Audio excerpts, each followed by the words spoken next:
लोग बाद में कहते हैं कि गरीब परिवार हथियार उठा लिया, नक्सली हो गया, उग्रवादी हो गया। अब बताइए कि जिसका घर टूटेगा, गांव के समस्त जिम्मेदार कुछ लोगों ने उनके साथ दुर्व्यवहार करेगा, मारेगा, पीटेगा, तो गांव में घर में नहीं रहेगा तो कहां जाएगा? जी बिल्कुल। हम आप ही लोगों से, मीडिया भाई से हम आग्रह करना चाहता हूं, जानना चाहता हूं, और माननीय यहाँ के स्थानीय विधायक जी से, वो अगर उसके साथ मारपीट होगा, थाना में केस नहीं लिखाएगा, अंचल में सीओ उसको बात को नहीं सुनेगा, तो क्या करेगा लास्ट में? वो कहते हैं कि छमार दुसाद मुसर के क्या करेगा, किसे पढ़ेगा? वो अपना गरीबी में मजदूरी करने जाएगा, छोटे छोटे बच्चा के इन लोगों को लेकर धान कटवाएगा, धान काटने को तो मिलता नहीं है, बच्चा के समझ कि पढ़ेगा कहाँ से पढ़ेगा, जिसका घर में खर्ची नहीं पढ़ा देते। अब बताइए उसको, वो आइए कि उनका घर टूट गया, उनका बाप शादी उनको करेगा, या समझिए कि कमा के खिलाएगा या घर बनाएगा। मुख्यमंत्री प्रधानमंत्री से आग्रह करूंगा कि ऐसा इस पर रोक लगाया जाए, घर तोड़ा जाए, लेकिन गरीबों को भी घर तोड़ा जाए, लेकिन उसको पहले व्यवस्था करके तब तोड़ा जाए। अगर बंद है तब हटाया जाए, रास्ता नहीं है तब हटाया जाए, नहीं बिना व्यवस्था किए हुए। हम सीओ साहब ने रखे बात कहे, हम आप जब चुनाव होता है तो चुनाव में सब कोई लोग आते हैं, लेकिन चुनाव बाद कोई यहाँ नहीं आते हैं, बहुत दुख के साथ कहना पड़ता है। हम आग्रह करेंगे कि जो संसद है, विधायक है, यहाँ आए और मुखिया और बीडी सिंह जिला परिषद जो है वहाँ जनता की जन समस्या के समझे, और फिर दोहराना जल्द से जल्द निदान किया जाए। फिर दोहराना चाहता हूँ, पहले भी बोले हैं, जो गृह मंत्री सम्राट जी हैं तो सम्राट जी अपने जो नीचे के पदाधिकारी हैं उनको आदेश दे कि जो गरीबों के साथ हो रहा है, आरा पोखरा में बसा हुआ है, उनको पहले पुनः जांच किया जाए और व्यवस्था किया जाए और तब गरीबों को हटाया जाए। मैं आग्रह करूंगा गृह मंत्री जी से और मुख्यमंत्री और प्रधानमंत्री जी से कि गरीबों के साथ ऐसा दुर्व्यवहार मत किया जाए, इसलिए कि गरीबों के साथ यह दुर्व्यवहार है, अत्याचार है।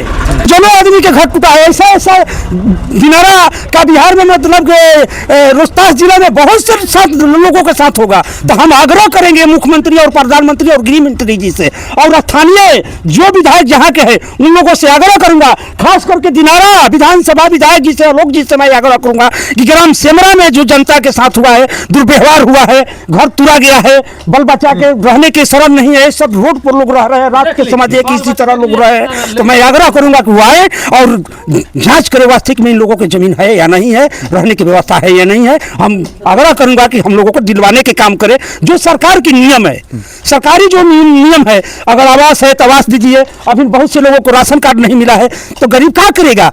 राशन कार्ड नहीं, आवास दीजिए, उसको रहने की व्यवस्था कीजिए। लोग कहते हैं, लोग बाद में कहते हैं कि गरीब परिवार हथियार उठा लिया, नक्सली हो गया, उग्रवादी हो गया। अब बताइए कि जिसका घर टूटेगा, गांव के समस्त जिम्मेदार कुछ लोगों ने उनके साथ दुर्व्यवहार करेगा, मारेगा, पीटेगा, तो गांव में घर में नहीं रहेगा तो कहां जाएगा? जी बिल्कुल। हम आप ही लोगों से, मीडिया भाई से हम आग्रह करना चाहता हूं, जानना चाहता हूं, और माननीय यहाँ के स्थानीय विधायक जी से, वो अगर उसके साथ मारपीट होगा, थाना में केस नहीं लिखाएगा, अंचल में सीओ उसको बात को नहीं सुनेगा, तो क्या करेगा लास्ट में? तो मैं आग्रह करूंगा कि वैसा नैबत न आने दें। हमारे स्थानीय विधायक जी और समझ जाइए कि सांसद जी से कि स्थानीय हैं, उन लोग जांच करें, और सीओ साहब और थाना प्रभारी सबके से मैं आग्रह करूंगा, मुख्यमंत्री प्रधानमंत्री से आग्रह करूंगा कि ऐसा इस पर रोक लगाया जाए, घर तोड़ा जाए, लेकिन गरीबों को भी घर तोड़ा जाए, लेकिन उसको पहले व्यवस्था करके तब तोड़ा जाए।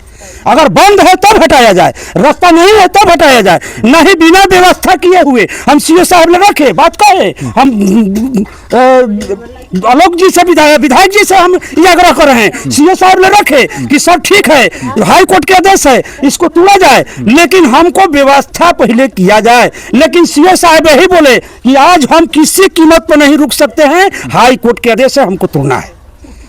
माननीय विधायक जी ने, आलोक जी ने, मैं कहूंगा कि ये कहाँ के कानून है कि पहले गरीबों को घर तोड़ कर उसको हटा दिया, बाल बच्चा के मतलब रोड पर लिया दिया गया, और तब उसको मतलब जमीन दिया जाए। तो माननीय विधायक जी और सांसद जी से, यहाँ के दिनारा के जो हैं, उन लोगों से आग्रह करूंगा कि वो आए, मेरी बात के सुने, मैं बात रखूंगा। और सुनने के कहा है जनता की, मेरे बात का मेरा प्रश्न है, यहाँ के जो 10-12 आदमी के घर टूटा है, जो आदमी बिहार सरकार में बसा है, उनका दर्द से सुना जाए और उनको पहले व्यवस्था कराया जाए।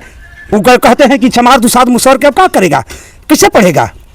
वो अपना गरीबी में मजदूरी करने जाएगा, छोटे छोटे बच्चा के इन लोगों को लेकर धान कटवाएगा, धान काटने को तो मिलता नहीं है, बच्चा के समझ है कि वो पढ़ेगा कहाँ से पढ़ेगा, जिसका घर में खर्ची नहीं पढ़ा देते। अब बताइए उसको वो आइए कि जो उनका घर टूट गया, उनका बाप शादी उनको करेगा या समझिए कि कमा के खिलाएगा या घर बनाएगा। एक खांची माटी धोने के लिए समझिए कि बच्चा बच्चा के हम लोग को लगाना पड़ता है ना जी बिल्कुल। दर्द के साथ मैं कहता हूं कि गरीबों को सरकार माननीय मुख्यमंत्री जी कह रहे हैं कि हम सब कुछ दे रहे हैं, अगर गरीबों के सब मिल जाए तो किसी की सबक नहीं है। मैं कहता हूं कि वो कहते हैं कि नक्सली के खत्म कर दूंगा उग्रवादी, किसी की सबक नहीं है कि वो अपना घर द्वार छोड़ा के बधारी में बंदूक लेके ढोवे। अगर व्यवस्था हो जाए तो कोई आदमी सोचता है कि हम सुख न करें। केवल वो आदमी है बिहार के कि नहीं सोचता है कि हम पंखा में सोए, केवल वो आदमी नहीं है कि वो सोचता है कि मैं मच्छरदानी में सोऊं। दलितों को अगर आप समझ जाइए कि पूर्ण रूप से अगर जो व्यवस्था है उनको पास चौंपेगा तो मच्छरदानी में नहीं सोएगा, उसको नहीं सुने आएगा, उसको समझिए पंखा में नहीं सुने आएगा। तो मैं आग्रह करूंगा स्थानीय विधायक जी आलोक जी से कि हम लोगों को दलितों वोट आपको दिया है चाहे नहीं दिया है, आप जो बन गए हैं, आप सबकर की जनता के विधायक हैं, आप जनता के आप जांच कीजिए, वास्तविक मतलब जो हुआ है उसको न्याय दिलवाइए और न्याय दिलाने के काम करें और विधानसभा में इसको आज उठाने काम करें कि दलितों के साथ और बुलडोजर मत चले। जहाँ गरीब बसे हैं आरा पोखरा तालाब में उस पर बुलडोजर को रोका जाए और रोकने के बाद में पहले व्यवस्था किया जाए और तब हटाया जाए।